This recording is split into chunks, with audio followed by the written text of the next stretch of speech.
You know, growing up playing basketball, one of the guys I was my biggest idol, maybe the biggest, was John Stockton. You know, his ability to shoot. He was a true two-dimensional player. He could pass it, he could shoot it. You know, he always could find the open guy. Leader in the assist category almost every year. So, you know, it was just cool to, you know, hit up John Stockton, you know, learn some lessons from him and, you know, improve your game. And that's what I did. Went to his camp, learned some new moves, and now I'm ready for Game 4 versus the Lakers. Let's try to take this one, baby.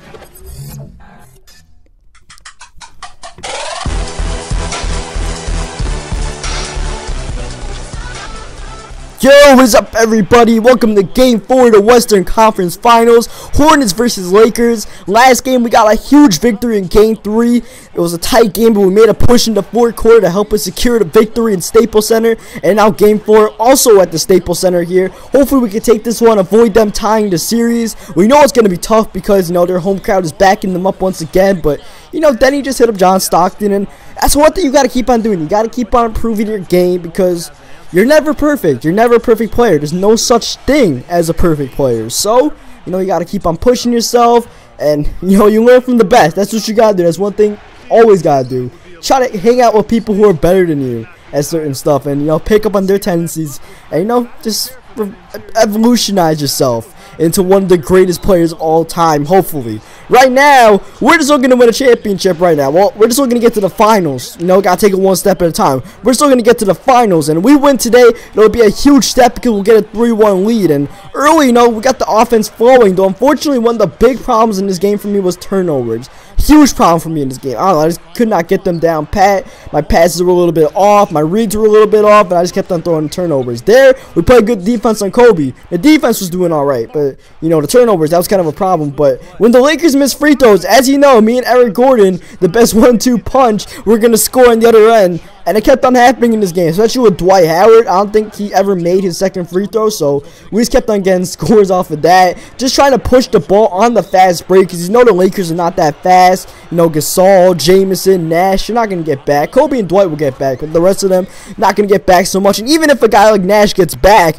what is he going to do? You know what I mean? And early in this game, as usual, I was looking for my shot in the first quarter with the Gatorade Prime Pack and all of that. Unfortunately, I was looking for people like Eric Gordon. I ended up like beaming into the stands. My first turnover, I beamed the cheerleader, I think. I don't even know. And, yeah, I tried driving to the paint. Could not get that one to go. And then Ebanks comes out the other end. He gets his shot to go. Ebanks not really a factor in this series, but I was mad after that. I thought I got fouled or should have just made the shot. So I just randomly pop a three-pointer on the right side. As you know, Denny's weak side does not really shoot it there, but I got that one to go down. Look at Jordan Hill taking someone off the dribble. Okay, only in 2K. And, Denny Tice with the skyhook.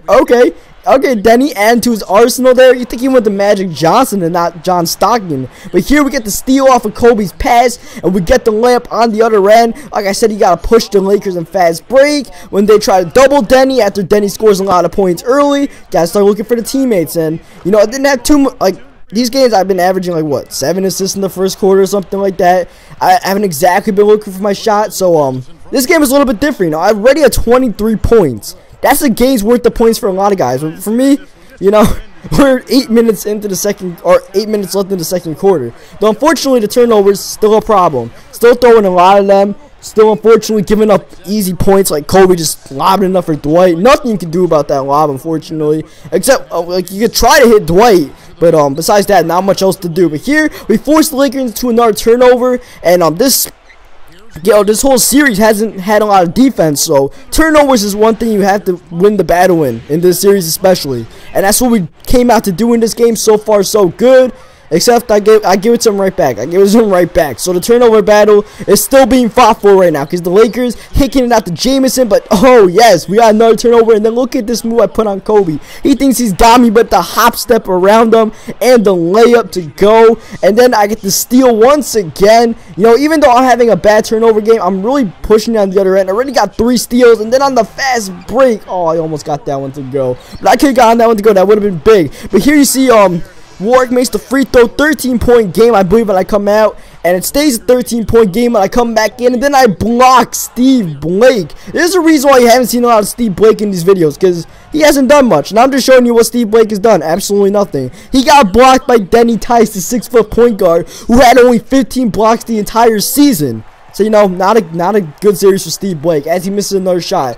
Denny, meanwhile, has been highly efficient, 14 for 18 from the floor, so that kind of minimizes the whole turnover problem, you know what I mean? I might have a lot of turnovers, but if you look at the stat line, making almost all my shots, got 8 assists early, not a ton of assists, for at least for Denny-wise in the first half, but still a very efficient game, 61% shooting for the Hornets, and that all equates to a 15-point lead. And look at that, we're holding them to under 50% shooting, which is amazing to do in Hall of Fame. Hold a team to under 50% shooting. Are we expecting to do that in the second half? Not exactly, but as you see, Kobe just looking at me after I make that and one basket. We just gotta keep up our shooting percentage. We gotta worry about ourselves right now in offense, because they're gonna get some buckets. Kobe's gonna heat up. Kobe had a really bad first half, especially after game 3. He did not have a good first half, and kind of part of that, as Dwight Howard hits an 18-foot fadeaway shot only in 2K once again, was because we went back to man-to-man. We played the zone last game, but I decided, you know what, let's go back to man-to-man real quick, because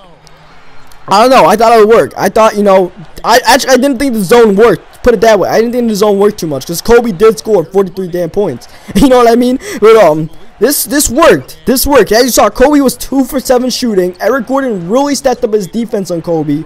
And, you know, it just worked. And once we shut down Kobe, and Kobe's cheesy shots went away, you know, Dwight's shots, there's nothing I can do about that. Dwight's going to get his fair share. But if we lock down Kobe, you know, the Lakers are locked down. That's just the way it goes. Because Kobe's going to try to shoot himself out the streak, force turnovers and all that stuff. So, you know, that's the key ingredient. And usually it doesn't work. But today it started working really well. And the result, a 22-point Hornet lead midway in the third quarter, with Pau Gasol swiping God knows what, and Denny knocking down the mid-range jumper as a result. And we went on a 10-1 run there, kind of a tongue twister, as we head into the fourth quarter. And you know, this one is just about over. And you see, you're going to see the shot clock down almost every time we take shots. Last time it was at 6. This time it's at 3. Because I'm just purposely milking the clock. We got a big lead. And with the Hall of Fame, you can't let them like have opportunities to get back in. You know, you just gotta kill the clock on them, because they're gonna cheese.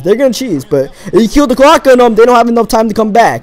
And if you play efficient offense like this, you know, we're all good. Unfortunately, Dwight Howard's a glitch. Look at it again. Like, how does he come back in 1 second time? It took him 1 second from looking to me to react to Anthony Davis and then block the shot. Only in 2K. But another thing only in 2K is horrific full court press. The full court press was just bad. You know, I just sniffed out whatever they were doing. I'd see Anthony Davis ahead of the pack. I would see Aminu there wide open as he got the and one finish over Dwight. And yeah, the full court press was just not working here. Mason pulls up the mid-range shot, knocks it down, and we're maintaining the lead. We haven't pulled away, but we're maintaining the lead, and that's pretty much all you can ask for. And the Lakers are still missing these free throws. I'm not sure who missed it just now, but might have even been Dwight. I don't know, but they're just not playing good. So we'll start escaping here with a game. Well, not even escaping. We're just going to take the game for a victory. We're just going to take this game, you know. That's the way. We came in attack mode from the start, and that's the way it's going to go. Attack mode cost me because, as you can see, 10 turnovers. That's a damn lot of turnovers. That's not acceptable. But we have the lead, so, you know, it's all good. And look at this. Kobe on me. He's playing really good defense, but sometimes good defense gets beat by better offense, and that was just better offense. And I was having a horrific game, 29% shooting for three-point range. Our whole team had to see Eric Gordon missing a shot. Not great three-point shooting game, but we were just efficient in other categories, getting easy points and holding them to, you know, a certain amount of points on defense, especially Kobe, and that's going to allow us to escape here with the victory, as Kobe once again forcing shots and missing them. Unfortunately, Steve Nash somehow got an offensive rebound. It's all good. Denny with a 43, 3, and 23 game. You know, all good. Kobe, quote-unquote, only has 20 points. Denny make that 45. And then after Pau Gasol makes this free throw, Denny and the crew are going to the bench. And now they can celebrate the Game 4 victory. We got both games at Staples Center. You know, that was a really tough thing to do. But thankfully we did it. And now all we have left is Game 5, hopefully. So hope you guys liked the video. Subscribe for more 2K13 videos. And I'll catch you guys next time for Game 5. About your overall level of play in tonight's win. Did you feel like your strong performance ultimately led the team to victory? They were raving, huh? I find that hard to believe. Sounds like typical media-driven hyperbole to me. Who was it then? Yeah, I didn't think you'd have a name. Let me just tell you one thing then. This team's all about winning. I don't think it matters to any one of these guys what an individual teammate does as long as we end up on the right side of the final score. And since we did that tonight, I don't think anyone's too caught up in my stat line or anyone else's.